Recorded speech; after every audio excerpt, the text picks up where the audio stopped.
የማርቆስ ወንጌል ምዕራፍ 6 ከዚያም ወጥቶ ወደ ገዛ አገሩ መጣ። ደቀ መዛሙርቱም ተከተሉት። ሰንበትም በሆነ ጊዜ በምኵራብ ያስተምር ጀመር። ብዙዎችም ሰምተው ተገረሙና እነዚህን ነገሮች ይህ ከወዴት አገኛቸው? ለዚህ የተሰጠችው ጥበብ ምንድር ናት? በእጁም የሚደረግ እንደነዚህ ያሉ ተአምራት ምንድናቸው? ይህስ ጸራቢው የማርያም ልጅ የያዕቆብም የዮሳም የይሁዳም የስምዖንም ወንድም አይደለምን? እኅቶቹስ በዚህ በእኛ ዘንድ አይደሉምን? አሉ። ይሰናከሉበትም ነበር። ኢየሱስም ነቢይ ከገዛ አገሩና ከገዛ ዘመዶቹ ከገዛ ቤቱም በቀር ሳይከበር አይቀርም አላቸው። በዚያም በጥቂቶች ድውዮች ላይ እጁን ጭኖ ከመፈወስ በቀር ተአምር ሊያደርግ ምንም አልቻለም። ስለ አለማመናቸውም ተደነቀ። በመንደሮችም እያስተማረ ይዞር ነበር። 12ቱንም ወደ እርሱ ጠራ፣ ሁለት ሁለቱንም ይልካቸው ጀመር። በርኩሳን መናፍስትም ላይ ሥልጣን ሰጣቸው። ለመንገድም ከበትር በቀር እንጀራም ቢሆን ከረጢት ቢሆን መሐለቅም በመቀነታቸው ቢሆን እንዳይዙ አዘዛቸው። በእግራችሁ ጫማ አድርጉ እንጂ 2 እጀ ጠባብ አትልበሱ አለ። በማናቸውም ስፍራ ወደ ቤት ብትገቡ ከዚያ እስክትወጡ ድረስ በዚያም ተቀመጡ። ከማይቀበሏችሁና ከማይሰሙአችሁ ስፍራ ሁሉ ከዚያ ወጥታችሁ ምስክር ይሆንባቸው ዘንድ ከእግራችሁ በታች ያለውን ትቢያ አራግፉ። እውነት እላችኋለሁ ከዚያች ከተማ ይልቅ ለሰዶምና ለገሞራ በፍርድ ቀን ይቀልላቸዋል አላቸው። ወጥተውም ንስሐ እንዲገቡ ሰበኩ። ብዙ አጋንንትንም አወጡ፣ ብዙ ድውዮችንም ዘይት እየቀቡ ፈወሱአቸው። ስሙም ተገልጦአልና ንጉሡ ሄሮድስ በሰማ ጊዜ መጥምቁ ዮሐንስ ከሙታን ተነሥቶአል፣ ስለዚህም ኃይል በእርሱ ይደረጋል አለ። ሌሎችም ኤልያስ ነው አሉ። ሌሎችም ከነቢያት አንዱ ነቢይ ነው አሉ። ሄሮድስ ግን ሰምቶ እኔ ራሱን ያስቈረጥሁት ዮሐንስ ይህ ነው፣ እርሱ ከሙታን ተነሥቶአል አለ። ሄሮድስ የወንድሙን የፊልጶስን ሚስት ሄሮድያዳን አግብቶ ነበርና በእርሷ ምክንያት ራሱ ልኮ ዮሐንስን አስይዞ በወህኒ አሳስሮት ነበር። ዮሐንስ ሄሮድስን የወንድምህ ሚስት ለአንተ ልትሆን አልተፈቀደም ይለው ነበርና፣ ሄሮድያዳ ግን ተቃውማው ልትገድለው ትፈልግ ነበር፣ አልቻለችም። ሄሮድስ ዮሐንስ ጻድቅና ቅዱስ ሰው እንደሆነ አውቆ ይፈራውና ይጠባበቀው ነበር። እርሱንም ሰምቶ በብዙ ነገር ያመነታ ነበር፣ በደስታም ይሰማው ነበር። ሄሮድስም በተወለደበት ቀን ለመኳንንቱና ለሻለቆቹ ለገሊላም ሹማምንት ግብር ባደረገ ጊዜ ምቹ ቀን ሆነላትና የሄሮድያዳ ልጅ ገብታ ስትዘፍን ሄሮድስንና ከእርሱ ጋር የተቀመጡትን ደስ አሰኘቻቸው። ንጉሡም ብላቴናይቱን የምትወጂውን ሁሉ ለምኚኝ እሰጥሽማለሁ አላት። የመንግሥቴ እኩሌታ እንኳ ቢሆን የምትለምኚውን ሁሉ እሰጥሻለሁ ብሎ ማለላት። ወጥታም ለእናቷ ምን ልለምነው አለች።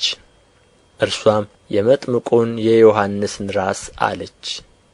ወዲያውም ፈጥና ወደ ንጉሡ ገብታ የመጥምቁን የዮሐንስን ራስ በወጭት አሁን ልትሰጠኝ እወዳለሁ ብላ ለመነችው።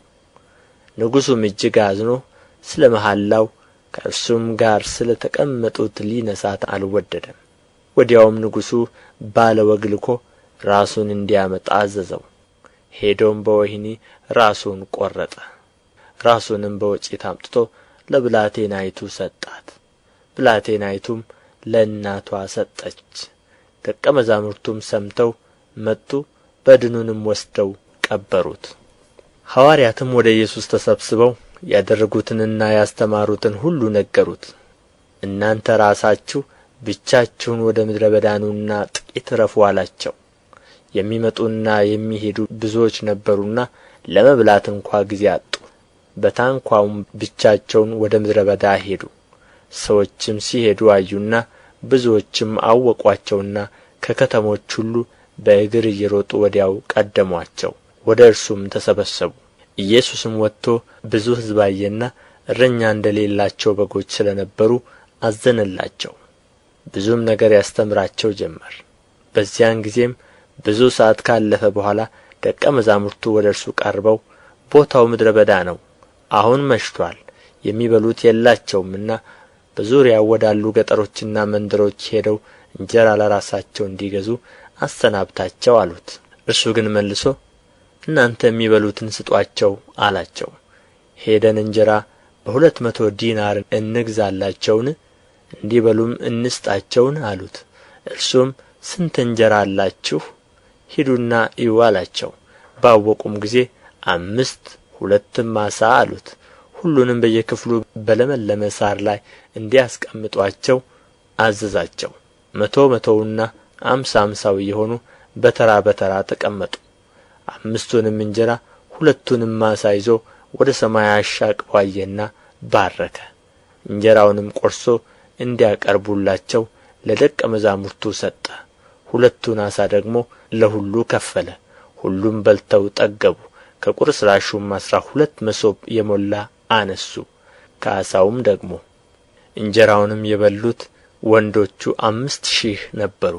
ወዲያውም ሕዝቡን ሲያሰናብት ሳለ ደቀ መዛሙርቱ በታንኳ ገብተው ወደ ማዶ ወደ ቤተ ሳይዳ እንዲቀድሙት ግድ አላቸው። ካሰናበታቸውም በኋላ ሊጸልይ ወደ ተራራ ወጣ። በመሸም ጊዜ ታንኳይቱ በባሕር መካከል ሳለች እርሱ ብቻውን በምድር ላይ ነበረ። ነፋስ ወደ ፊታቸው ነበርና እየቀዘፉ ሲጨነቁ አይቶ ከሌሊቱ ከ4ኛው ክፍል በባሕር ላይ እየሄደ ወደ እነርሱ መጣ። ሊያልፋቸውም ይወድ ነበር። እነርሱ ግን በባሕር ላይ ሲሄድ ባዩት ጊዜ ምትሃት መሰላቸውና ጮኹ። ሁሉ አይተውታልና ታወኩም። ወዲያውም ተናገራቸውና አይዞአችሁ፣ እኔ ነኝ፣ አትፍሩ አላቸው። ወደ እነርሱም ወደ ታንኳይቱ ገባ። ነፋሱም ተወ። በራሳቸውም ያለ መጠን እጅግ ተገረሙ። ስለ እንጀራው አላስተዋሉምና፣ ነገር ግን ልባቸው ደንዝዞ ነበር። ተሻግረውም ወደ ምድር ወደ ጌንሴሬጥ ደረሱ። ታንኳይቱንም አስጠጉ። ከታንኳይቱም ሲወጡ ወዲያው አወቁት። በዚያች አገር ሁሉ ዙሪያ ሮጡና እርሱ እንዳለ ወደ ሰሙበት ስፍራ ሕመምተኞችን በአልጋ ላይ ያመጡ ጀመር።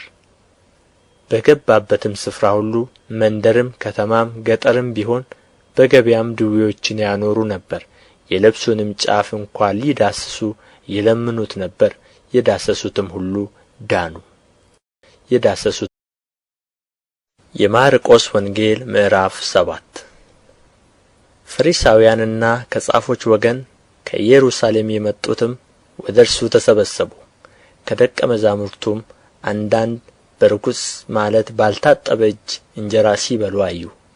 ፈሪሳውያንም አይሁድም ሁሉ የሽማግሎችን ወግ ሲጠብቁ እጃቸውን ደህና አድርገው ሳይታጠቡ አይበሉምና ከገበያም ተመልሰው ካልታጠቡ አይበሉም። ጽዋንም ማድጋንም የናስ ዕቃንም አልጋንም እንደ ማጠብ ሌላ ነገርን ሊጠብቁ የተቀበሉት ብዙ አለ። ፈሪሳውያንም ጻፎችም ደቀ መዛሙርትህ እንደ ሽማግሌዎች ወግ ስለ ምን አይሄዱም? ነገር ግን እጃቸውን ሳይታጠቡ እንጀራ ይበላሉ ብለው ጠየቁት።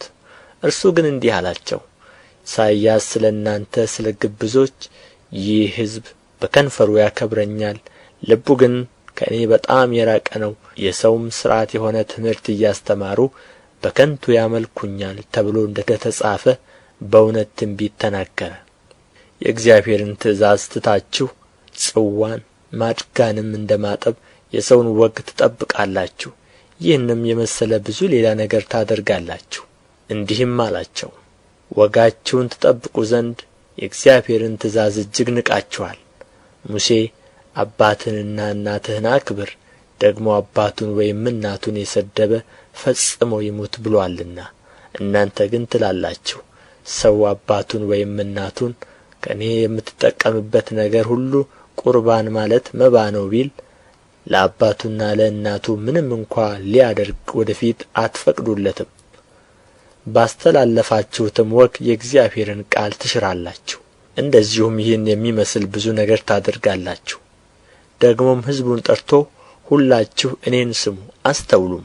ከሰው የሚወጡት ሰውን የሚያረክሱ ናቸው እንጂ ከሰው ውጭ የሚገባውስ ሊያረክሰው የሚችል ምንም የለም። የሚሰማ ጆሮ ያለው ቢኖር ይስማ አላቸው። ከሕዝቡ ዘንድ ወደ ቤት ከገባ በኋላ ደቀ መዛሙርቱ ምሳሌውን ጠየቁት።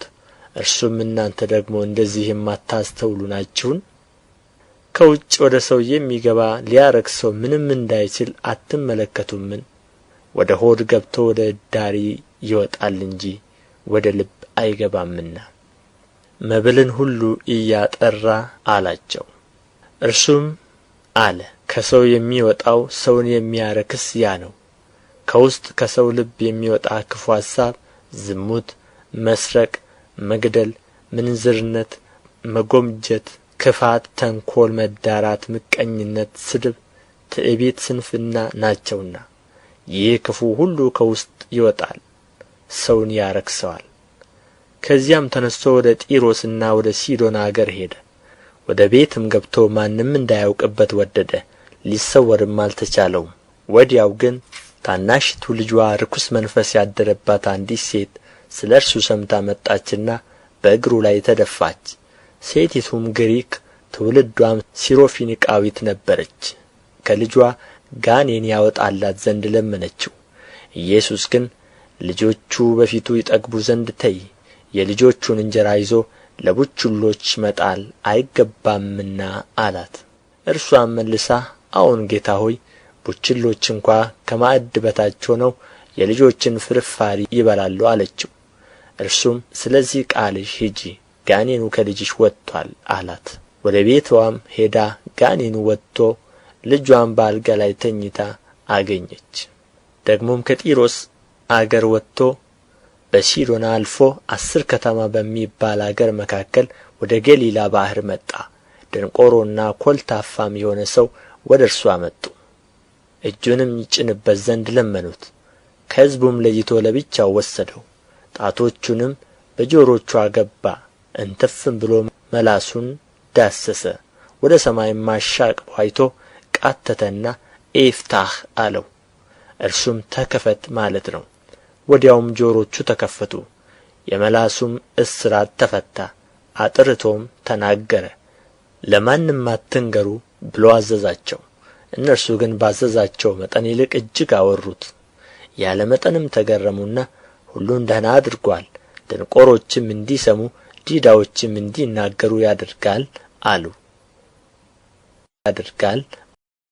የማርቆስ ወንጌል ምዕራፍ 8።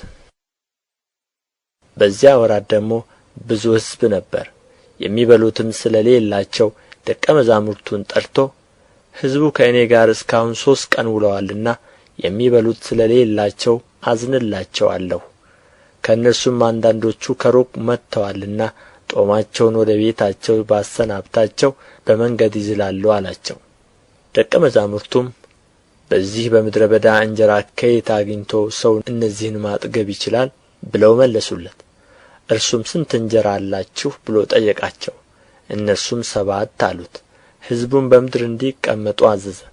7ቱንም እንጀራ ይዞ አመሰገነ፣ ቆርሶም እንዲያቀርቡላቸው ለደቀ መዛሙርቱ ሰጠ። ለሕዝቡም አቀረቡ። ጥቂትም ትንሽ ዓሣ ነበራቸው። ባረከውም፣ ይህን ደግሞ እንዲያቀርቡላቸው አዘዘ። በሉም ጠገቡም። የተረፈውንም ቁርስራሽ 7 ቅርጫት አነሱ። የበሉትም 4,000 ያህል ነበሩ። አሰናበታቸውም። ወዲያውም ከደቀ መዛሙርቱ ጋር ወደ ታንኳይቱ ገብቶ ወደ ዳልማኑታ አገር መጣ። ፈሪሳውያንም ወጡና ሊፈትኑት ከሰማይ ምልክት ከእርሱ ፈልገው ከእርሱ ጋር ይከራከሩ ጀመር። በመንፈሱም እጅግ ቃተተና ይህ ትውልድ ስለ ምን ምልክት ይፈልጋል? እውነት እላችኋለሁ ለዚህ ትውልድ ምልክት አይሰጠውም አለ። ትቶአቸውም እንደ ገና ወደ ታንኳይቱ ገብቶ ወደ ማዶ ሄደ። እንጀራ መያዝም ረሱ። ለእነርሱም ከአንድ እንጀራ በቀር በታንኳይቱ አልነበራቸውም። እርሱም ተጠንቀቁ፣ ከፈሪሳውያንና ከሄሮድስ እርሾ ተጠበቁ ብሎ አዘዛቸው። እርስ በርሳቸውም እንጀራ ስለሌለን ይሆናል ብለው ተነጋገሩ። ኢየሱስም አውቆ እንዲህ አላቸው፣ እንጀራ ስለሌላችሁ ስለ ምን ትነጋገራላችሁ? ገና አልተመለከታችሁምን? አላስተዋላችሁምን? ልባችሁስ ደንዝዞአልን? ዓይን ሳላችሁ አታዩም? ጆሮስ ሳላችሁ አትሰሙም? ትዝ አይላችሁምን? 5ቱን እንጀራ ለ5,000 በቈረስሁ ጊዜ ቁርስራሹ የሞላ ስንት መሶብ አነሣችሁ? እነርሱም 12 አሉት። 7ቱን እንጀራስ ለ4,000 በቈረስሁ ጊዜ ቁርስራሹ የሞላ ስንት ቅርጫት አነሣችሁ? እነርሱም 7 አሉት። ገና አላስተዋላችሁምን? አላቸው። ወደ ቤተ ሳይዳም መጡ። ዕውርም አመጡለት፣ እንዲዳስሰውም ለመኑት። ዕውሩንም እጁን ይዞ ከመንደር ውጭ አወጣው። በዓይኑም ተፍቶበት እጁንም ጭኖበት አንዳች ታያለህን ብሎ ጠየቀው። አሻቅቦም ሰዎች እንደ ዛፍ ሲመላለሱ አያለሁ አለ። ከዚህም በኋላ ደግሞ እጁን በዓይኑ ላይ ጫነበት። አጥርቶም አየና ዳነም። ከሩቅም ሳይቀር ሁሉን ተመለከተ። ወደ ቤቱም ሰደደውና ወደ መንደሩ አትግባ፣ በመንደሩም ለማንም አንዳች አትናገር አለው። ኢየሱስና ደቀ መዛሙርቱም በፊልጶስ ቂሳርያ ወዳሉ መንደሮች ወጡ። በመንገድም ሰዎች እኔ ማን እንደ ሆንሁ ይላሉ ብሎ ደቀ መዛሙርቱን ጠየቃቸው። እነርሱም መጥምቁ ዮሐንስ፣ ሌሎችም ኤልያስ፣ ሌሎችም ከነቢያት አንዱ ብለው ነገሩት። እናንተስ እኔ ማን እንደ ሆንሁ ትላላችሁ ብሎ ጠየቃቸው። ጴጥሮስም አንተ ክርስቶስ ነህ ብሎ መለሰለት። ስለ እርሱም ለማንም እንዳይናገሩ አዘዛቸው። የሰው ልጅ ብዙ መከራ ሊቀበል ከሽማግሌዎችም ከካህናት አለቆችም ከጻፎችም ሊጣል ሊገደልም ከ3 ቀንም በኋላ ሊነሣ እንዲገባው ያስተምራቸው ጀመር። ቃሉንም ገልጦ ይናገር ነበር። ጴጥሮስም ወደ እርሱ ወስዶ ይገሥጸው ጀመር። እርሱ ግን ዘወር አለ። ደቀ መዛሙርቱንም አይቶ ጴጥሮስን ገሠጸውና ወደ ኋላዬ ሂድ አንተ ሰይጣን፣ የሰውን እንጂ የእግዚአብሔርን ነገር አታስብምና አለ። ሕዝቡንም ከደቀ መዛሙርቱ ጋር ጠርቶ እንዲህ አላቸው፣ በኋላዬ ሊመጣ የሚወድ ቢኖር ራሱን ይካድ፣ መስቀሉንም ተሸክሞ ይከተለኝ። ነፍሱን ሊያድን የሚወድ ሁሉ ያጠፋታልና፣ ስለ እኔና ስለ ወንጌል ነፍሱን የሚያጠፋ ሁሉ ግን ያድናታል። ሰው ዓለምን ሁሉ ቢያተርፍ ነፍሱን ቢያጐድል ምን ይጠቅመዋል? ሰውስ ስለ ነፍሱ ቤዛ ምን ይሰጣል? በዚህ በዘማዊና በኃጢአተኛ ትውልድ መካከል በእኔና በቃሌ የሚያፍር ሁሉ የሰው ልጅ ደግሞ በአባቱ ክብር ከቅዱሳን መላእክት ጋር በመጣ ጊዜ በእርሱ ያፍርበታል። የማርቆስ ወንጌል ምዕራፍ 9 እውነት እላችኋለሁ ከዚህ ከቆሙት ሰዎች የእግዚአብሔር መንግሥት በኃይል ስትመጣ እስኪያዩ ድረስ ሞትን የማይቀምሱ አንዳንዶች አሉ አላቸው። ከ6 ቀንም በኋላ ኢየሱስ ጴጥሮስንና ያዕቆብን ዮሐንስንም ይዞ ወደ ረጅም ተራራ ብቻቸውን አወጣቸው። በፊታቸውም ተለወጠ፣ ልብሱም አንጸባረቀ፣ አጣቢም በምድር ላይ እንደዚያ ሊያነጣው እስከማይችል በጣም ነጭ ሆነ። ኤልያስና ሙሴም ታዩአቸው፣ ከኢየሱስም ጋር ይነጋገሩ ነበር። ጴጥሮስም መልሶ ኢየሱስን መምህር ሆይ በዚህ መሆን ለእኛ መልካም ነውና አንድ ለአንተ አንድም ለሙሴ አንድም ለኤልያስ 3 ዳሶች እንሥራ አለው። እጅግ ስለ ፈሩ የሚለውን አያውቅም ነበር። ደመናም መጥቶ ጋረዳቸው። ከደመናውም የምወደው ልጄ ይህ ነው፣ እርሱን ስሙት የሚል ድምፅ መጣ። ድንገትም ዞረው ሲመለከቱ ከእነርሱ ጋር ከኢየሱስ ብቻ በቀር ማንንም አላዩ። ከተራራውም ሲወርዱ የሰው ልጅ ከሙታን እስኪነሣ ድረስ ያዩትን ለማንም እንዳይናገሩ አዘዛቸው። ቃሉንም ይዘው ከሙታን መነሣት ምንድር ነው እያሉ እርስ በርሳቸው ተጠያየቁ። እነርሱም ኤልያስ አስቀድሞ ሊመጣ እንዲገባው ጻፎች ስለ ምን ይላሉ ብለው ጠየቁት። እርሱም መልሶ ኤልያስማ አስቀድሞ ይመጣል፣ ሁሉንም ያቀናናል፣ ስለ ሰው ልጅ እንዴት ተብሎ ተጽፎአል፣ ብዙ መከራ እንዲቀበል እንዲናቅም። ነገር ግን እላችኋለሁ ኤልያስ ደግሞ መጥቶአል፣ ስለ እርሱም እንደ ተጻፈ የወደዱትን ሁሉ አደረጉበት አላቸው። ወደ ደቀ መዛሙርቱም በመጣ ጊዜ ብዙ ሕዝብ ሲከብቡአቸው፣ ጻፎችም ከእነርሱ ጋር ሲከራከሩ አየ። ወዲያውም ሕዝቡ ሁሉ ባዩት ጊዜ ደነገጡ። ወደ እርሱም ሮጠው እጅ ነሱት። ጻፎችንም ስለ ምን ከእነርሱ ጋር ትከራከራላችሁ ብሎ ጠየቃቸው። ከሕዝቡም አንዱ መልሶ መምህር ሆይ ዲዳ መንፈስ ያደረበትን ልጄን ወደ አንተ አምጥቼአለሁ። በያዘውም ስፍራ ሁሉ ይጥለዋል፣ አረፋም ይደፍቃል፣ ጥርሱንም ያፋጫል፣ ይደርቃልም። እንዲያወጡለትም ለደቀ መዛሙርትህ ነገርኳቸው፣ አልቻሉምም አለው። እርሱም መልሶ የማታምን ትውልድ ሆይ እስከ መቼ ከእናንተ ጋር እኖራለሁ? እስከ መቼስ እታገሣችኋለሁ? ወደ እኔ አምጡት አላቸው። ወደ እርሱም አመጡት። እርሱንም ባየ ጊዜ ያ መንፈስ ወዲያው አንፈራገጠው፣ ወደ ምድርም ወድቆ አረፋ እየደፈቀ ተንፈራፈረ። አባቱንም ይህ ከያዘው ስንት ዘመን ነው ብሎ ጠየቀው። እርሱም ከሕፃንነቱ ጀምሮ ነው። ብዙ ጊዜም ሊያጠፋው ወደ እሳትም ወደ ውሃም ጣለው። ቢቻልህ ግን እዘንልን እርዳንም አለው። ኢየሱስም ቢቻልህ ትላለህ፣ ለሚያምን ሁሉ ይቻላል አለው። ወዲያውም የብላቴናው አባት ጮኾ አምናለሁ፣ አለማመኔን እርዳው አለ።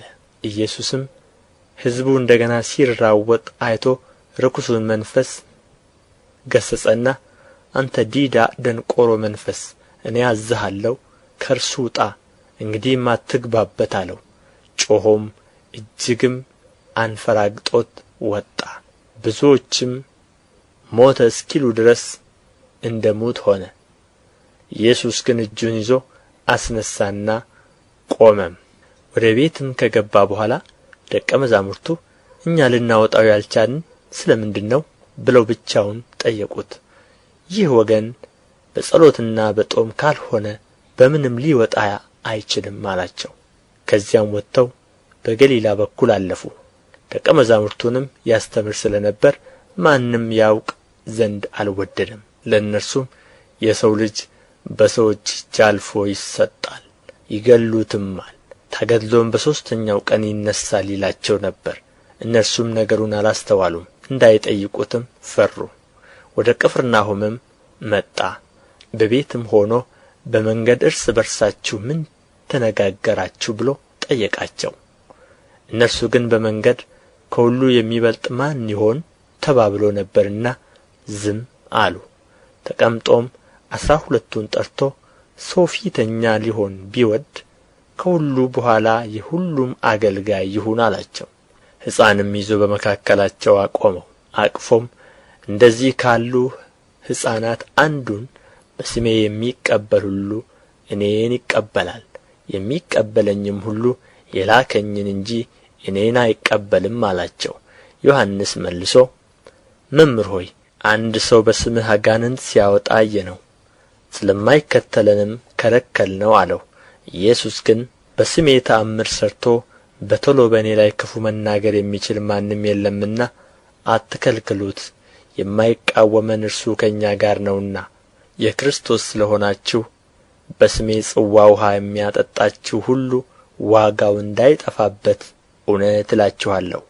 በእኔ ከሚያምኑት ከእነዚህ ከታናናሾቹ አንዱን የሚያሰናክል ሁሉ ትልቅ የወፍጮ ድንጋይ በአንገቱ ታስሮ ወደ ባሕር ቢጣል ይሻለው ነበር። እጅህ ብታሰናክልህ ቍረጣት።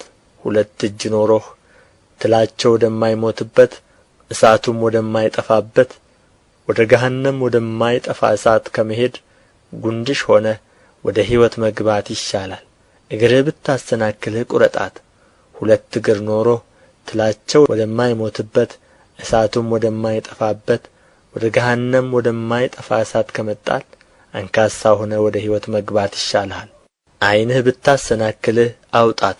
2 ዓይን ኖሮህ ትላቸው ወደማይሞትበት እሳቱም ወደማይጠፋበት ወደ ገሃነመ እሳት ከመጣል አንዲት ዓይን ኖራህ ወደ እግዚአብሔር መንግሥት መግባት ይሻልሃል። ሰው ሁሉ በእሳት ይቀመማልና መሥዋዕትም ሁሉ በጨው ይቀመማል። ጨው መልካም ነው። ጨው ግን አልጫ ቢሆን በምን ታጣፍጡታላችሁ? በነፍሳችሁ ጨው ይኑርባችሁ፣ እርስ በርሳችሁም ተስማሙ። የማርቆስ ወንጌል ምዕራፍ 10 ከዚያም ተነስቶ በዮርዳኖስ ማዶ ወደ ይሁዳ አገር መጣ። ደግሞም ብዙ ሰዎች ወደ እርሱ ተሰበሰቡ። እንደ ልማዱም ደግሞ ያስተምራቸው ነበር። ፈሪሳውያንም ቀርበው ሰው ሚስቱን ሊፈታ ተፈቅዶለታልን ብለው ሊፈትኑት ጠየቁት። እርሱ ግን መልሶ ሙሴ ምን አዘዛችሁ አላቸው። እነርሱም ሙሴስ የፍችዋን ጽሕፈት ጽፎ እንዲፈታት ፈቀደ አሉ። ኢየሱስም መልሶ እንዲህ አላቸው፣ ስለ ልባችሁ ጥንካሬ ይህችን ትእዛዝ ጻፈላችሁ። ከፍጥረት መጀመሪያ ግን እግዚአብሔር ወንድና ሴት አደረጋቸው። ስለዚህ ሰው አባቱንና እናቱን ይተዋል፣ ከሚስቱም ጋር ይተባበራል፣ ሁለቱም አንድ ሥጋ ይሆናሉ። ስለዚህ አንድ ሥጋ ናቸው እንጂ ወደ ፊት ሁለት አይደሉም። እግዚአብሔር ያጣመረውን እንግዲህ ሰው አይለየው። በቤትም ደግሞ ደቀ መዛሙርቱ ስለዚህ ነገር ጠየቁት። እርሱም ሚስቱን ፈትቶ ሌላ የሚያገባ ሁሉ በእርሷ ላይ ያመነዝራል፣ እርሷም ባሏን ፈትታ ሌላ ብታገባ ታመነዝራለች አላቸው። እንዲዳስሳቸውም ሕፃናትን ወደ እርሱ አመጡ። ደቀ መዛሙርቱም ያመጡአቸውን ገሠጹአቸው። ኢየሱስ ግን አይቶ ተቈጣና ሕፃናትን ወደ እኔ ይመጡ ዘንድ ተው፣ አትከልክሉአቸው፣ የእግዚአብሔር መንግሥት እንደነዚህ ላሉት ናትና። እውነት እላችኋለሁ የእግዚአብሔርን መንግሥት እንደ ሕፃን የማይቀበላት ሁሉ ከቶ አይገባባትም አላቸው። አቀፋቸውም፣ እጁንም ጭኖ ባረካቸው። እርሱም በመንገድ ሲወጣ አንድ ሰው ወደ እርሱ ሮጦ ተንበረከከለትና ቸር መምህር ሆይ የዘላለም ሕይወት እወርስ ዘንድ ምን ላድርግ ብሎ ጠየቀው። ኢየሱስም ስለ ምን ቸር ትለኛለህ? ከአንዱ ከእግዚአብሔር በቀር ቸር ማንም የለም።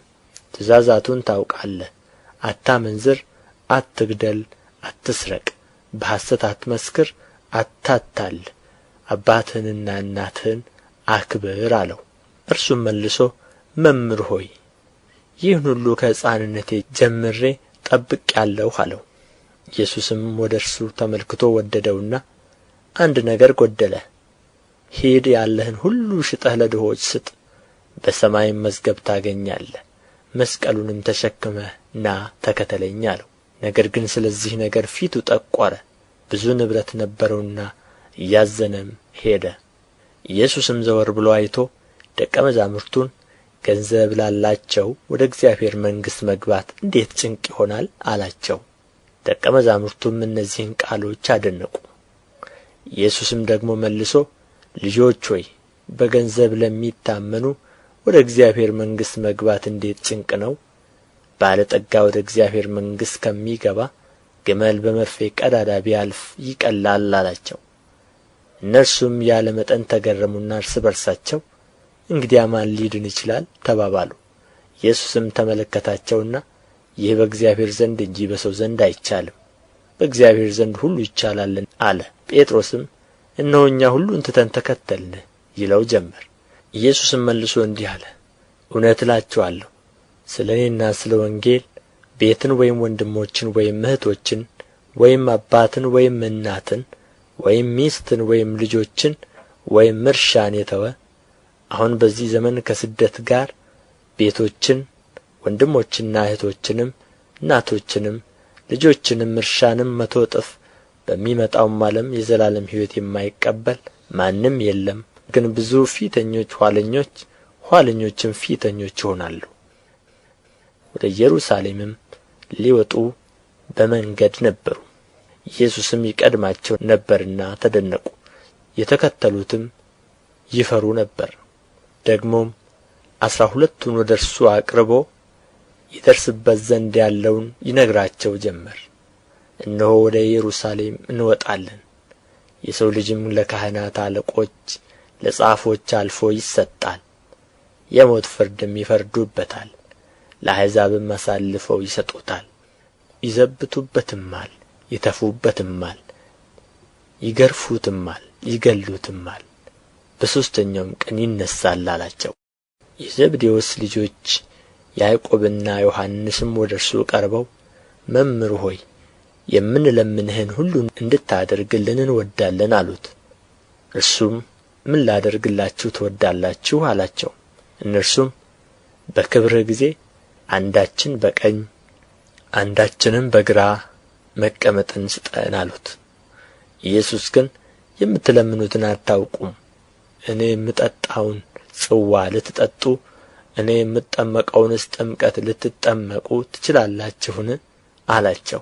እነርሱም እንችላለን አሉት። ኢየሱስም እኔ የምጠጣውን ጽዋ ትጠጣላችሁ፣ እኔ የምጠመቀውንም ጥምቀት ትጠመቃላችሁ፣ በቀኝና በግራ መቀመጥ ግን ለተዘጋጀላቸው ነው እንጂ የምሰጥ እኔ አይደለሁም አላቸው። አሥሩም ሰምተው በያዕቆብና በዮሐንስ ይቈጡ ጀመር። ኢየሱስም ወደ እርሱ ጠርቶ እንዲህ አላቸው፣ የአሕዛብ አለቆች ተብሎ የምታስቡት እንዲገዙአቸው ታላላቆቻቸውን በላያቸው እንዲሠለጥኑ ታውቃላችሁ። በእናንተ እንዲህ አይደለም። ነገር ግን ማንም ከእናንተ ታላቅ ሊሆን የሚወድ የእናንተ አገልጋይ ይሁን። ከእናንተም ማንም ፊተኛ ሊሆን የሚወድ የሁሉ ባሪያ ይሁን። እንዲሁ የሰው ልጅም ሊያገለግልና ነፍሱን ለብዙዎች ቤዛ ሊሰጥ እንጂ እንዲያገለግሉት አልመጣም። ወደ ኢያሪኮም መጡ። ከደቀ መዛሙርቱና ከብዙ ሕዝብ ጋር ከኢያሪኮ ሲወጣ የጤሜዎስ ልጅ ዕውሩ በርጤሜዎስ እየለመነ በመንገድ ዳር ተቀምጦ ነበር። የናዝሬቱ ኢየሱስም እንደሆነ በሰማ ጊዜ የዳዊት ልጅ ኢየሱስ ሆይ ማረኝ እያለ ይጮኽ ጀመር። ብዙዎችም ዝም እንዲሉ ገሠጹት። እርሱ ግን የዳዊት ልጅ ሆይ ማረኝ እያለ አብዝቶ ጮኸ። ኢየሱስም ቆመና ጥሩት አለ። ዕውሩንም አይዞህ ተነሣ ይጠራሃል ብለው ጠሩት። እርሱም እየዘለለ ተነሣና ልብሱን ጥሎ ወደ ኢየሱስ መጣ። ኢየሱስም መልሶ ምን ላደርግልህ ትወዳለህ አለው። ዕውሩም መምህር ሆይ አይ ዘንድ አለው። ኢየሱስም ሂድ እምነትህ አድኖሃል አለው። ወዲያውም አየ፣ በመንገድም ተከተለው።